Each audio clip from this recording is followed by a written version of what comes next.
What's up, ladies and gentlemen? Showtime is Blaziken with King's Critiques, and we're here for an actual return of Yuri Monday. And that means I'll be doing my best to watch newer series as well as catching up to older ones I might have finished. That's going to be my double upload schedule from here on. Specifically, Yuri Monday will stick to Mondays, unless y'all just want me to break it into the whole rest of the week like I did last month, because uploading Yuri every single day for Pride Month was fun. Uploading the rest of the series I had to upload from that this month was fun. Because listen, Watabe and Botan were both very good shows, and I like being recommended more stuff similar to Botan, which honestly is what brings us here, because I Want to Love You Till Your Dying Day has been referenced multiple times on communities I'm part of on Facebook and stuff to be the next, thing similar to Watanabe or Watatabe, to where pink-haired lesbian. Now, I'm going to give warning to nobody that's not seen anything about this yet. Yeah, the characters might be a little not quite in the same standard as those two shows. I will be upfront right now about that because, obviously I'm the one watching it, so I am aware of it. But the point is not for the fan service of it to watch things like this. The point of it is for the plot, the story, the connections and all that stuff. So we're here for it, and this is one of the 2 or 3 Yuri things of the season that I'm going to be watching. So stick around for that. And if you don't want to, well, that's fine too. Just stick around for other things, because we got a lot of other things that are planned for the future and are already out on the channel. I mean, shit, I have thousands of videos out on the channel as is. Go watch some of those. Help me out a lot. But that said, a couple of other caveats right beforehand. Of course, just like other shows I recorded that might start uploading today or tomorrow. Probably tomorrow, because I got one more episode of Watanabe. Air conditioner, background, summertime, hot. You know how it goes, because I say this in a lot of episodes in the past.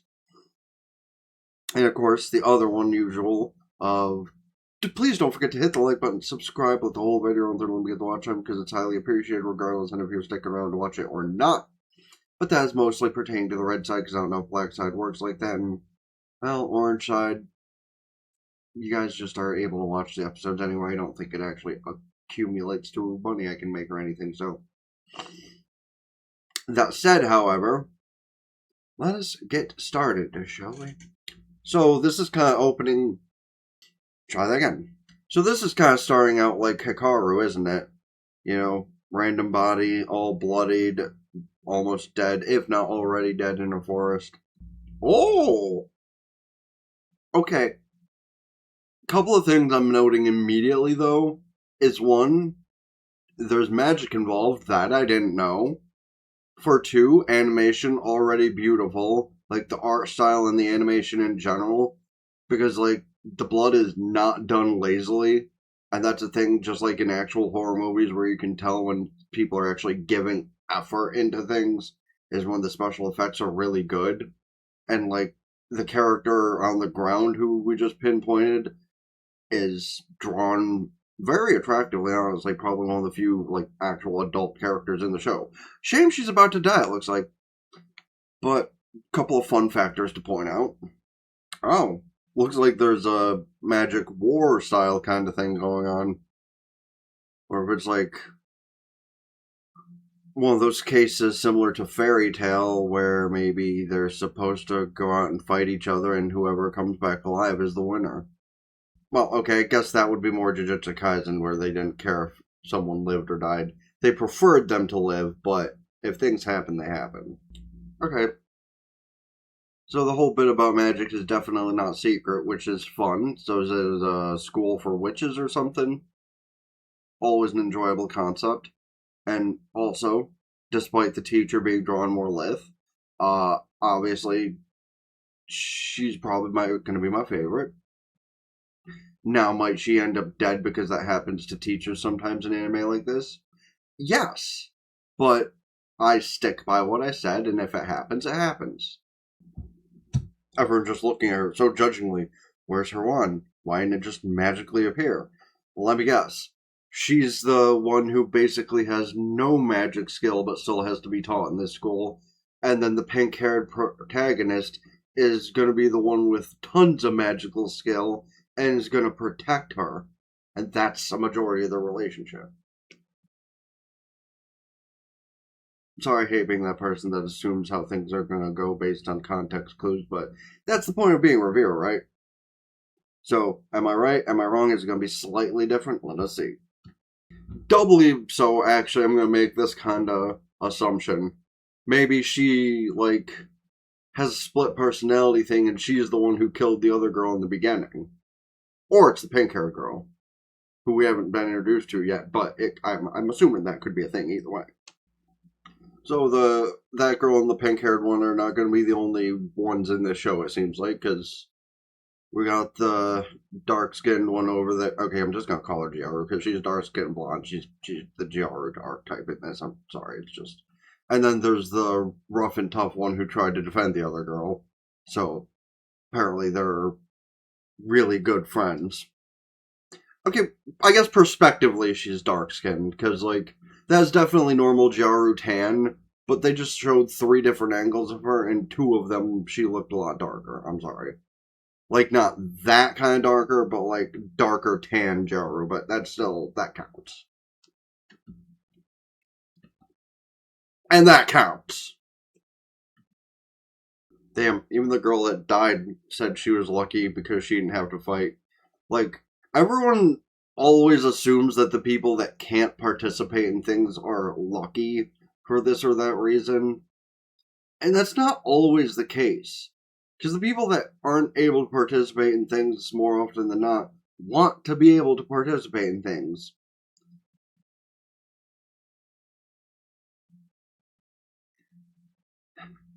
I'm going to hold my thoughts on what I was just thinking for a second while I finish off on this moral thing.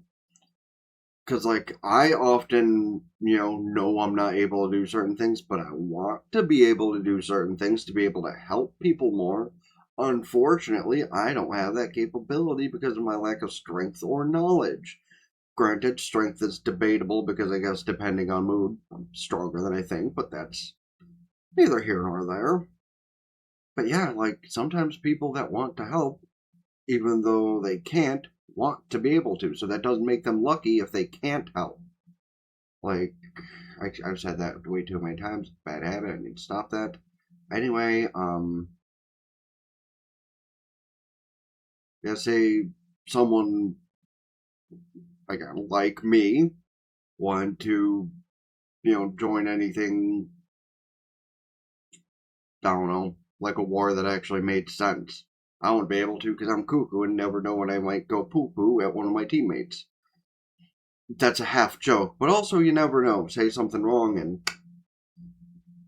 But that's neither here nor there. Well, maybe it is. I don't know. Have you ever been dismissed for not being able to do something, then called lucky for not being able to do it, and then felt bad about it? Let me know in the comments. Now, I'm going to bring something up art direction-wise that I've brought up before just to say that this definitely is one of those 2 things that always confirms it's a Yuri anime. Number 1, the 2-finger thing when someone's holding their hand up or out. She was just doing her magic like this, with fingers spread apart and kind of bent. I'm counting that for now, I'm just saying. And a new thing that I guess I've started to notice is the random strand of hair just strayed outwardly from the rest of her hair. Sometimes it's a cutesy thing, when it's in the front of the face and it's just a couple of strands hanging there. But now, this has been a consistent thing in at least 2 or 3 different Yuri anime I've seen this year alone, within the past year from mid-2025 to now. So yeah, that's definitely a consistent trait. So, hi. But where'd you come from?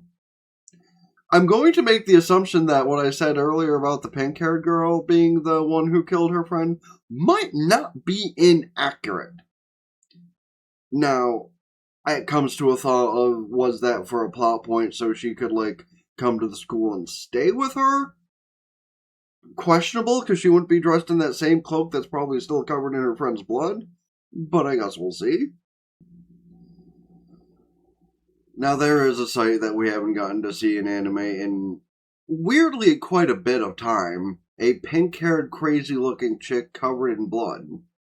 I can't think of of an anime where we've actually seen that trope in a hot minute. Like, last one I can actually remember off the top of my head is Engaged Kiss, maybe? Yeah, that's the last one I can actually remember off the top of my head. Did that or Happy Sugar Life come after or beforehand? I mean, I guess either way. Can I? Can you what? Girl dripping in blood in front of me? And she just gives her the rice bowl and she hops on down. Okay. Before I continue on though, I will say that at least by the looks of art style and shit, perhaps my assumption to this being in a similar inkling to, I'll just outrightly say it, Prisma Ilia, it might be slightly off. I think it's still close to that. But I feel like they're more in that preteen range, maybe early teen range, than child age. I could be wrong. Because, like, they look like they're drawn old enough, but not old enough to where morality can even need to be questioned. They're not, no. But they also look older than Ilya, Chloe, and Miyu? Miyu? Was Miyu the other one? I think so.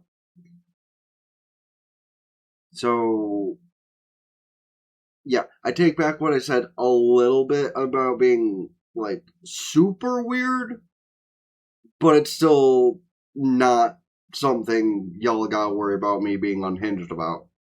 Okay, maybe the teacher, though. The teacher is pretty cute. Now pink bitch is stealing her food. Like, she hadn't eaten all night because she was busy doing other shit. You're taking both of her rice balls. Bitch, come on. You think that's actual blood. It was literally dripping off from her in front of you. Nah, that's actual blood. I think the thing you gotta be more concerned with is it her blood or somebody else's?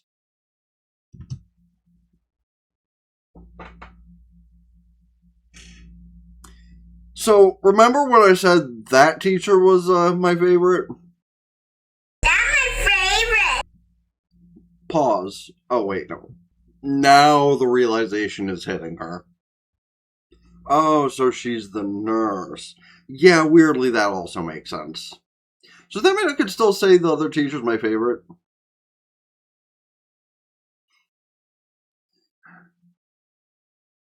I mean, can I be blamed for this one, though?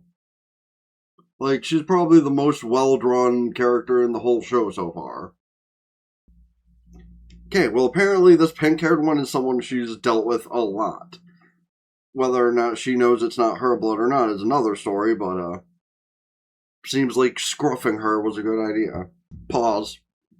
So, I'll probably use the thumbnail of the one covered in blood sniffing Sheena as the thumbnail, as weird as that sounds. But this is also a really good image to consider, I'm not gonna lie.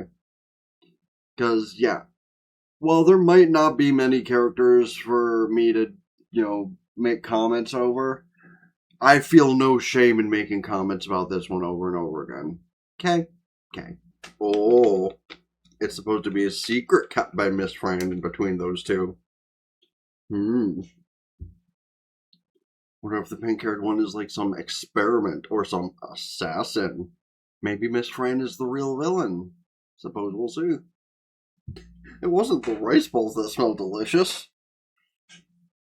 Crazy sentence, by the way, but this is kind of anime trope to a T. Okay, but we are going to talk in theory for a minute before it continues to, explain things, because we probably won't get an exposition of that chick until at least next episode. So, is the nurse, she says she's the pink-haired girl's mother, might be creator, might be senpai, might be something like that. But, like, I'm doing it again. Is it a matter of what I said earlier, and maybe the pink-haired girl's magic goes, like, out of control and she loses herself in some sort of split personality thing? So the reason that her old roommate ended up dead because of the pink-haired girl, allegedly, probably because of something like that? Or is Miss Fran actually the villain and is teaching her to off the students that show too much potential? Because honestly, knowing tropes of how anime and the fantasy world work in general, either of those could be a thing. Or is it something completely different? Those are my two main theories right now, though. Now she looks more out of sorts than normal. She's asking the real questions, though. However, now that she's made herself apparent to one of the students, Miss Fran's probably going to pull the whole exchange student thing, and she's suddenly going to be a classmate. What the fuck did I just get through saying? The cute teacher comes in and it's like, hey, you conveniently got a new student after somebody, just kind of arrived at the school and now one of you knows about her. As said. And also one of her classmates just assumed she was 10 years old, so maybe I was wrong about what I said before a little bit. Well, maybe not fully. But at least I'm still on the track of there's nothing to be weird about with these characters, which is good. The nurse, on the other hand, maybe the teacher, different story. But them, I can at least behave with for the first time in a long time fully. Okay, we'll continue on and say while I say that, and that might be partially true. I will also continue to say while I personally won't be saying anything weird, I will still be overly gushing on the Yuri aspect of things. That part I do not apologize with. But as long as it isn't excessive as the formerly mentioned show, then... Plus, there's also the other couple who at least look like they might be a little older than the main couple, so... kind of deters it. I feel like I'm hurting myself more than helping by saying that I won't be weird about stuff, and then I continue to explain about it.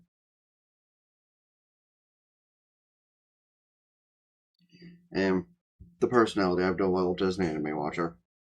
Apparently there's a rumor about her already.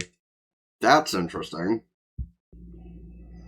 Okay, so I take back what I said a couple moments ago. They're assuming she's 14. And for all intents and purposes, I'm going to go with she's 14. I'm not going to go into any more explanation than that. So yes, we will go back to the assumption that she's a low teen. Which, conveniently, is Sheena's room. Gee, who could have assumed that? Almost as if it's like a trope. The irony of her carrying around her old roommate's stuffed toy, though, when, I'm not guaranteeing that how she's now known as Mimi is the one who killed her, but based on evidence, it's very likely. However, we have seen anime before where they, bait and switch us with stuff like that, where somebody in a costume kills somebody, and then somebody in a similar costume comes up later, but they're not the ones who did the murder. It was somebody else. And honestly, though, putting everyone through this kind of experience at least teaches them about morality. But man, it's quite the dour building to be inside of. Memorials are never a good time. I've been to a couple in my life. But yeah, that was very dark, dank, and dour. Apparently this girl is more about doing the killings, allegedly, than celebrating the life. Which, if the nurse didn't teach her properly, that's concerning, but also goes back to my potential of the nurse being the head villain. Or, again, maybe the bait and switch, and the nurse is actually creating a weapon to try and fight against the main villain, And that's why Mimi was wearing the outfit and, all that thing, and her actual body was covered in blood, so that's a hit and miss thing to mention, but I'm theorizing way too much about something that probably won't get revealed for like 4 or 5 episodes. Actually, how she just said that does give me another thought. Like, what if the nurse isn't a villain training somebody to eliminate the good guys? What if she's the good guy training somebody to eliminate spies? Because I don't know the exact working of, the political and war landscape in this show. But by how she said that, that's a possibility too. Like, maybe her old roommate was actually not as good of a person as she might have been led to believe. I want to know what the rumor about Mimi is. Because, like, is she rumored to be some sadistic, stabby stab type of person?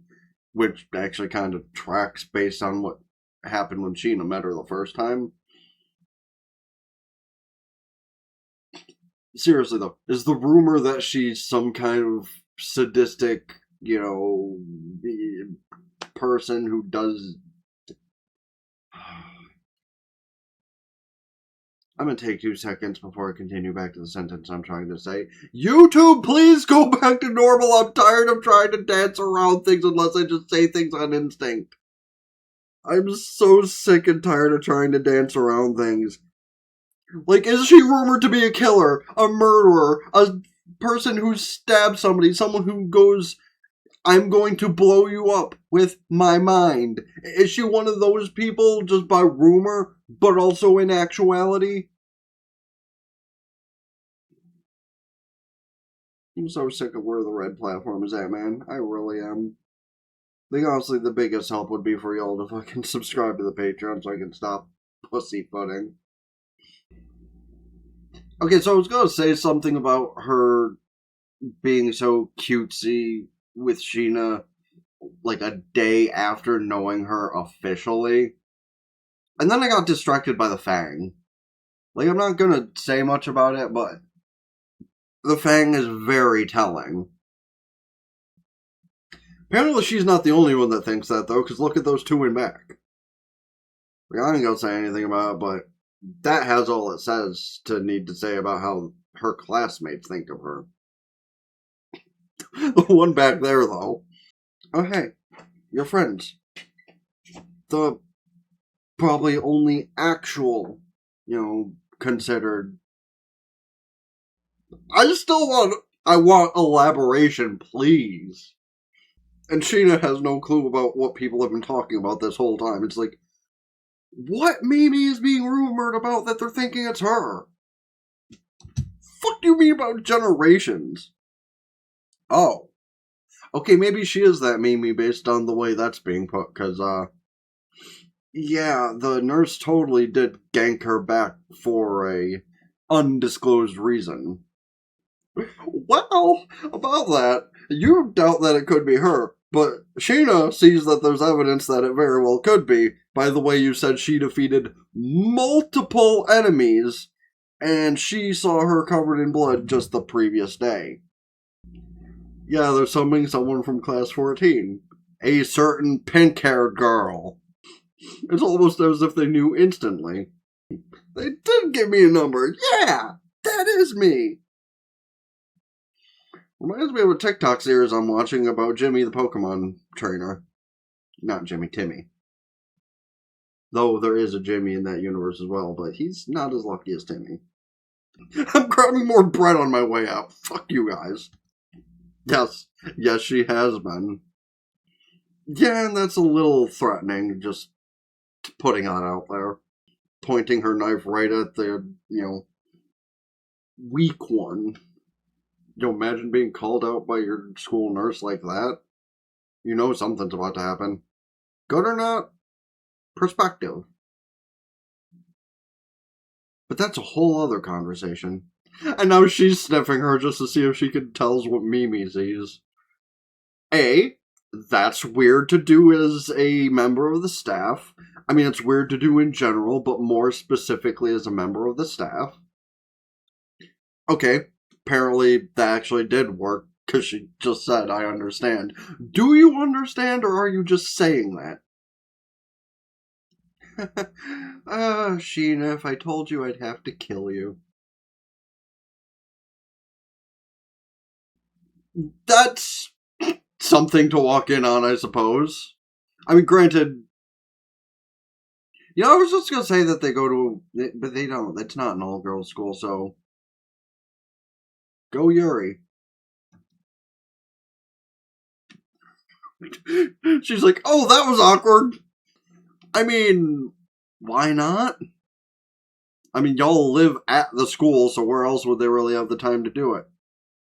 Unless maybe the one with the greenish white hair is doing it for more sinister purposes than just the fun of it.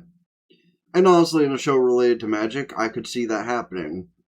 Like, when I hit the play button, is the darker haired one about to drop dead or something? Where the fuck did Mimi come from? No, that is totally a kiss, but hey, use whatever explanation for it you want to. Like, the nurse from My Hero Academia, that I could excuse more as that. But if that's what you want to say, fam, because totally like your other two friends, yeah, I can't remember the other one's name. I remember Saren, probably because it, is a weird and unique enough name. Don't remember the other one. They probably restore magic a lot too. So, yes, it is still a kiss, because them being on a wavelength would mean they'd have to be either really good friends or really good friends. So, basically, it's still just a kiss between people that care a lot about each other. Also, I know it might be a little awkward to leave it on the kiss to talk about this part, but I'm going to move on to my next thought process while I'm still thinking about it. Is the first time Mimi and Sheena share a kiss going to, like, explode Sheena with a lot of magical energy or something? I could see that being a thing. Hey, yo, lucky to whoever got that. Yeah, I kind of had a feeling that would happen. Like, she starts to fall asleep and then she opens her eyes and boom, Mimi's right there. Thought it'd be just shoved into bed with her, I'm not gonna lie. But that also seems about right, too. There's your thumbnail image. So, am I gonna be right and she's just gonna get a bunch of magical power flown into her? Or is this just for Mimi's own curiosity? Maybe get back a little of her own energy. Oh no, not the taste of blood! I mean, to be fair, she'll probably get used to it as the series goes on, but... anyway, we didn't get an intro, but first and last episode, thing for the Patreon side. Where applicable. Seems like we're getting an outro, so we're gonna watch that before giving our final first episode review. Okay, why are you giving me ads while I'm trying to record? You better not fucked up my recording. Okay. I had ads pop up while I was in the middle of recording. I was like, oh no! Streamlabs need to stop doing shit on its own, man. Like, oh god, speaking of, did I record the whole first episode of this with it? Okay. Long as my mic is how it should be. Anyway. That was interesting for a first episode, for sure. Clearly, you can tell how interesting it is by the fact that I've recorded a half-hour episode to almost an hour. Those are how you can always tell when, like, either have more to talk about with an episode, because usually when there's, like, less time, I'm, like, either hyper-focused or... Okay, that's not showing anything weird. I'm either hyper-focused on the episode or there's not a lot to talk about. But when there's a lot to talk about, obviously I'm, like, interested in another way. And this has certainly delivered on its Yuri promise, not just by, like, contextual sake, like, Watabe or Botan, but this is actually doing things with the Yuriness of it, and that we much more appreciate than, just, like, hinting at it. Because while Botan Comedy was a beautiful story, and I'm going to miss shows like that, they didn't really commit to much. Like, it hinted at the kissing a few times, but they never committed to it, unfortunately. But this commits to it, and it does it with a plot-relevant reason, and that's actually a bit appreciative, because that means they're not going to bitch out on it. Now, I will preface and say I'm going to do my best to not be super weird about the characters themselves, other than maybe the nurse or the cute teacher. Because while she's lithe, she is pretty cute. But as far as gushing about the actual Yuri aspect of things, that I can't make any promises on, because it doesn't really matter to me as far as, like, the characters in question, unless it gets, like, super weird. That's why I probably would not do any live reaction of the One Fate series. Because, listen, as much of an excuse as I can give to a lot of stuff, you know, emotionally, romantical, whatever, I'm not going to give an excuse for the people that decide to make Prisma Ilia. I'm not. Because as good as it is on the action aspect, and as much as it is the one that introduced a couple of really hot characters, being Luvia and Bazette, the obvious part of it, I'm not going to try to excuse. But this show, however, is at least not like one main focus on that kind of odd stuff. Maybe a tiny bit, but it's not the main focus. But, that being said, this does everything it promised to deliver and more, and I am here for it. Because I love violent Yuri, and that is basically what this is going to transpire into. And hey, might have a couple of other, things involved. We'll see. This has only been the first episode, so I only have the things that I can, theorize on and talk about with y'all. My question still is, was Mimi the one that killed her old roommate? Was it for good reason? Was it because Mimi's the evil one and so is the nurse? Questions to be answered in the future as far as the actual plot of things goes. But as far as our two couples that they're actually paying attention to, I can't wait to see how all that develops, because it seems like the dark-haired one and the blonde one are going to be that calm demeanor and the slightly aggressive demeanor, and maybe the black-haired one's going to doubt Mimi a lot for certain things throughout this show until she sees that she's actually not so bad. But we'll see how that goes in the future of the show. Let me know your thoughts on things in the comment section down below. Hit the like button, subscribe to the other things in the description. Ring bells like Facebook, follow, Twitter, Blue Sky, TikTok, Patreon, and Twitch. I forgot to mention, comment down below about other things, movies, shows, movies, etc. I should check out this season, next season in general. But there we go. Subscribe to Patreon and Twitch for benefits. You know what it is on Patreon. You get the full unedited versions of stuff I do here, which means that bit about that's my favorite will probably not be included in the Patreon version. But hey, that's at least the differences y'all get between Patreon and Red and Black, is sometimes I edit things a little more for those two, where I don't on Patreon. That all said, though, Ben the Blaziken with King's Critique, so ta for now. Peace.